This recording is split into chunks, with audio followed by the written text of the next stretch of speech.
Assalamualaikum warahmatullahi wabarakatuh. Perkenalkan, nama saya Dika Rasdal Yuda dari Teknik Industri semester 5. Di sini saya akan menjelaskan bagaimana saya mengerjakan tugas statistika Teknik Industri 2 dengan menggunakan analisis ANOVA.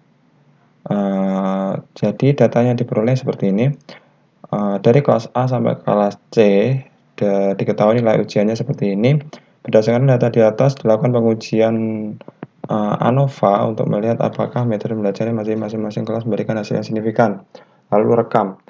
Untuk mempercepat waktu, kita sudah masukkannya di sini kelas dan nilai ujian kita copy. Setelah itu buka Minitab. Kita tunggu bentar. Kita buat project baru, master. Pertama-tama kita melakukan pengujian menggunakan basic statis normalitas, yaitu untuk mengetahui apakah data tersebut segaris atau layak untuk digunakan. Kita menggunakan variabel nilai ujian dan normalitasnya menggunakan Anderson-Darling karena data kurang dari 30. Kalau data lebih dari 30, kita menggunakan Kolmogorov-Smirnov. Lalu klik OK. Tunggu sebentar. Double screen bentar. Diketahui di sini dari probability plotnya, data yang di sini itu agak melebar dari garis. Seharusnya ini nggak bagus sih datanya kalau menurut saya. Entah Ibu sendiri, Bu Halwa sendiri, coba kasih komentar di bawah apakah ada datanya salah atau langsung WA aja di grup atau gimana gitu. Pokoknya intinya dari sini, p-value di file value-nya ini datanya 0,3 atau 3%. Jadi kalau 3% kan di bawah 5%, kita kan gunakan 5%. Kalau di bawah 3% kan berarti H0-nya itu tidak diterima. Nah, langsung lanjut aja ke tes ANOVA-nya. Di tes ANOVA kita menggunakan responnya nilai ujian dengan faktor kelas. Untuk comparison-nya pakai 2G. Lalu klik OK. Tunggu sebentar. Nah, di sini one way ANOVA nilai ujian versus kelas. Di null hipotesis atau H0-nya all mean are equal atau rata-rata, semua rata-ratanya itu sama. Jadi nanti kalau H0-nya diterima itu dari kelas A sampai kelas C itu datanya sama semua. Nah, untuk H1 atau alternatif hipotesis, ada salah satu data yang tidak sama. Pokoknya H0 itu sama, semuanya sama, H1 itu tidak sama. Terus signifikan level itu pakai 0,05, itu yang 5% tadi. Untuk lalu lanjut lagi ke analisis of variance.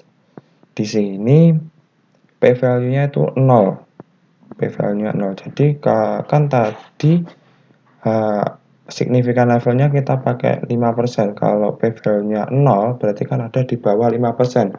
Kalau di bawah 5% H0-nya ditolak atau tidak diterima. Kalau H0-nya ditolak, jadi kita pakai alternatif hipotesis atau H1. Jadi data di sini nanti ada salah satu yang berbeda. Lalu masuk ke model summary. Nah, di sini ada yang aneh. RSQ, aku nggak tahu ini artinya apa, RSQ. Di sini nilainya adalah 62,27%. Nah, kalau di contoh soalnya Bu Halwa di videonya itu kan RSQ-nya itu 80%. Kalau 80% kan datanya mencukupi. Kalau 62% itu nggak tahu saya mencukupi apa enggak. Kayaknya sih kurang, tapi mungkin Ibu kasih tahu lah, coba Ibu ini gimana caranya, apakah benar ini mencukupi apa enggak, saya agak bingung. Lanjut aja ke means. Nah, di means ini means nggak usah, langsung ke grouping.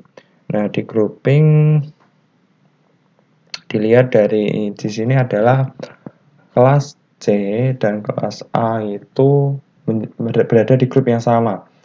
Nah, sedangkan di grup B itu berbeda di kelas B. Nah, maksudnya adalah kelas C dan kelas A itu ada nilai yang sama atau nilainya itu ada yang sama mendekati gitu. Kalau seumpama nilainya 40, pokoknya nilainya ada yang sama lah. Intinya di kelas C dan kelas A rata-ratanya. Nah, sedangkan di kelas B itu berbeda sendiri. Nah, langsung ke Tukenya, metode Tuke. Nah, di mu B dan mu A atau kelas B dan kelas A itu berada di bawah angka 0. Jadi kelas B dan kelas A ini sama sekali berbeda nilainya, sangat berbeda jauh.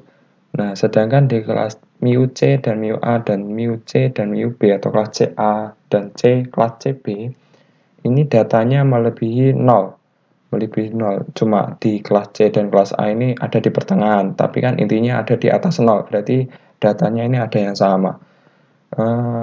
Kalau datanya ada yang sama, kita lihat lagi. Kalau datanya ada yang kalau kan ini data BA ini kan berbeda. Jadi alternatif hipotesa ini berarti dapat disetujui karena kan tadi salah satu dari datanya kan ada berbeda. Nah, data yang berbeda itu ada di kelas B atau BA ini. Nah, sedangkan yang sama itu yang C, CA dan CB. Kan ini melebihi 0. Jadi datanya intinya bersama lah. Kalau lebih dari 0 itu intinya sama. Nah, di interval plot nilai kelas A ini dilihat bahwa nilai tertinggi itu diperoleh dari nilai C, lanjut ke nilai A, lanjut ke nilai B. Nih, C, A, B. Nah, nilainya yang tertinggi C, nilai kedua A, terus ketiga B. Nah, tadi kan di sini dilihat bahwa kedua ini kelas C dan kelas A ini kan ada yang sama. Nah, terbukti di sini kelas C dan kelas A itu hampir sama, segaris. Nah, kalau dilihat itu angkanya ada di atas 40-an kali ya. Di atas 40-an ya. Kalau yang ini 49 kali, kalau 48 ini ada di 39, sedangkan kalau yang kelas C itu ada di 40. Nah, ini 40,83. Nah, sedangkan di B ini nilainya 30,57. Jadi ini paling berbeda sendiri. Kesimpulannya dari data ini diperoleh bahwa alternatif hipotesa yang digunakan yaitu H1, jadi datanya ada yang berbeda. Dengan datanya seperti ini, 62,27%, entah ini mencukupi apa enggak, aku juga bingung, dan diperoleh bahwa datanya itu kelas C dan kelas A itu sama. Dan sedangkan kelas yang B itu berbeda. Demikian, terima kasih. Mohon maaf kalau penyampaiannya agak kurang jelas karena saya juga mau